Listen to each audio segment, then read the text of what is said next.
आज हम लोग सिंगल लाइन पर स्थित स्टेशनों के बारे में जानकारी लेंगे। तो जैसा कि हम यहाँ पर इस समय नर्मदा स्टेशन पर हैं, जो कि सिंगल लाइन पर मौजूद है और यहाँ पर सिग्नल व्यवस्था MSCLS है। MSCLS सिंगल लाइन है, बी क्लास स्टेशन है।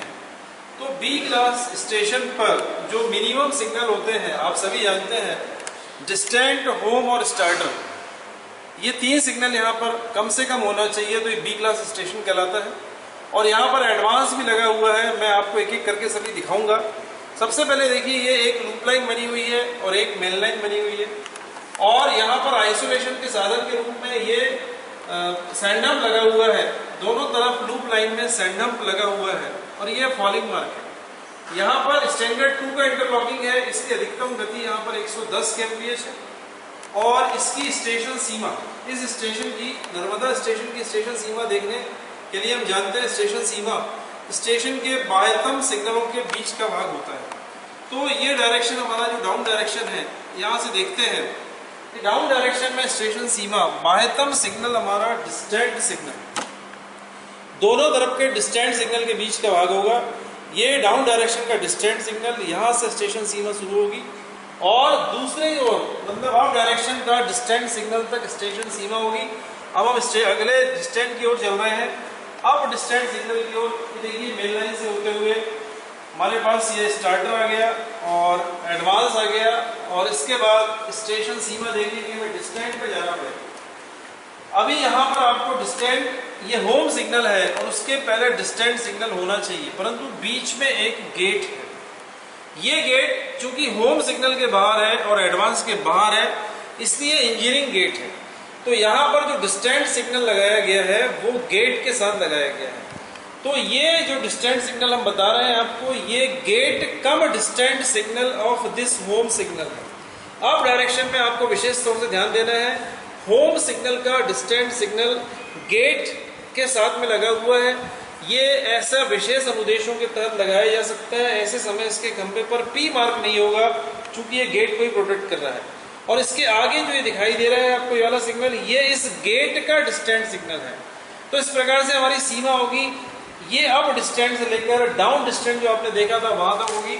और चूंकि ये बी क्लास स्टेशन है, तो बी क्लास स्टेशन पर स्टेशन सीमा होती है, जहां पर हम बिना ब्लॉक बैक और ब्लॉक फॉरवर्ड के शंटिंग कर सकते हैं।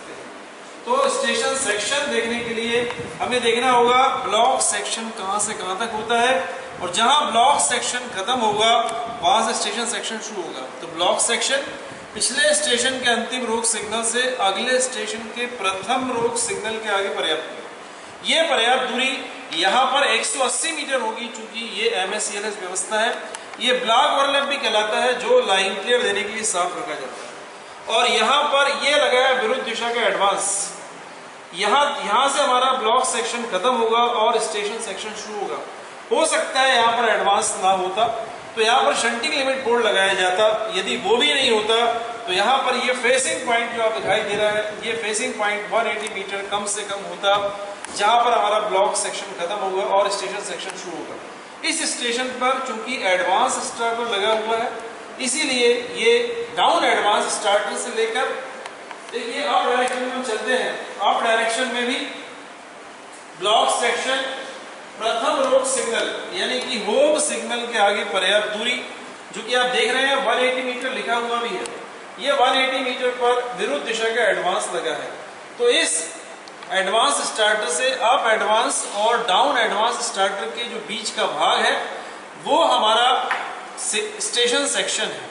अभी गाड़ी को रिसीव करना है, तो गाड़ी को रिसीव करने के लिए होम सिग्नल ऑफ करना पड़ता है। तो होम सिग्नल को ऑफ करने के लिए, सीधे आगमन के लिए गाड़ी के जो होम सिग्नल ऑफ करने की दूरी साफ रखी जाती है, उससे हम कहते हैं सिग्नल ओवरलैप। और यहाँ पर डबल लाइन पर स्टार्टर के आगे होती है, यहाँ पर देखिए आउटर मोस्ट ट्रेलिंग पॉइंट, ये ट्रेलिंग पॉइंट है, इसके आगे 120 मीटर, ये 120 मीटर साफ होगा तब रिसेप्शन डायरेक्ट होगा। लूप लाइन में यदि गाड़ी लेना है तो सैंडम्प लगा हुआ है, सैंडम्प लगा है तो सैंडम्प आइसोलेशन का साधन है, परंतु उसे सिग्नल ओवरलैप के रूप में प्रयोग किया जा सकता है।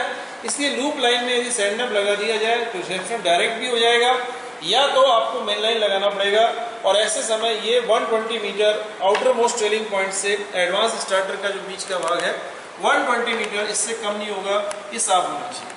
इस स्टेशन के बारे में आपको बता दें, इस स्टेशन में चूंकि ये सिंगल लाइन है, अतः यहाँ पर प्रस्थान प्राधिकार अंतिम रोक सिग्नल का ऑफ होना, यानी ये एडवांस स्टार्टर को जब तक ऑफ नहीं किया जाएगा गाड़ी ब्लॉक सेक्शन में नहीं जाएगी। यहाँ पर चूंकि ब्लॉक जो भी ब्लॉक लगा है टोटल लेस ब्लॉक लगे हुए हैं, इसलिए यहाँ पर प्रस्थान प्राधिकार अंतिम रोक सिग्नल यानी एडवांस का ऑफ होना, यदि एडवांस ऑफ नहीं होता है तो ऐसी कंडीशन में पेपर लाइन का टिकट दिया जाएगा। चूंकि ये अप डायरेक्शन है, इसलिए अप डायरेक्शन में TC 1425 अधिकार पत्र दिया जाएगा यदि आपका एडवांस नहीं आता है। डाउन डायरेक्शन में TD 1425 दिया जाएगा, जिस पर अगले स्टेशन से लाइन क्लियर में प्राप्त प्राइवेट नंबर लिखा होना जरूरी है। दोनों ही अधिकार पत्र पर प्राइवेट नंबर लिखा होना जरूरी है, अन्यथा ये किसी कार्य का नहीं है। तो इस प्रकार से हमने नर्मदा स्टेशन के बारे में देखा। सिंगल लाइन का स्टेशन है, B क्लास स्टेशन है, स्टेशन सीमा डिस्टेंट से डिस्टेंट के बीच का भाग है, और स्टेशन सेक्शन एडवांस, दोनों तरफ के एडवांस स्टार्टर के बीच का भाग, एक मेन लाइन एक लूप लाइन। लूप लाइन पर आपका आइसोलेशन का साधन लगा हुआ है, सैंडअप लगा हुआ है, यानी रिसेप्शन लूप लाइन में डायरेक्ट हो सकता है। दोनों डायरेक्शन में सैंडअप लगा है, इसलिए दोनों तरफ से लूप लाइन में गाड़ी डायरेक्ट आ सकती है। इस प्रकार से नर्मदा स्टेशन हमारे पास सिंगल लाइन में मौजूद है, और इंडियन रेलवे में ऐसे बहुत सारे स्टेशन हैं जो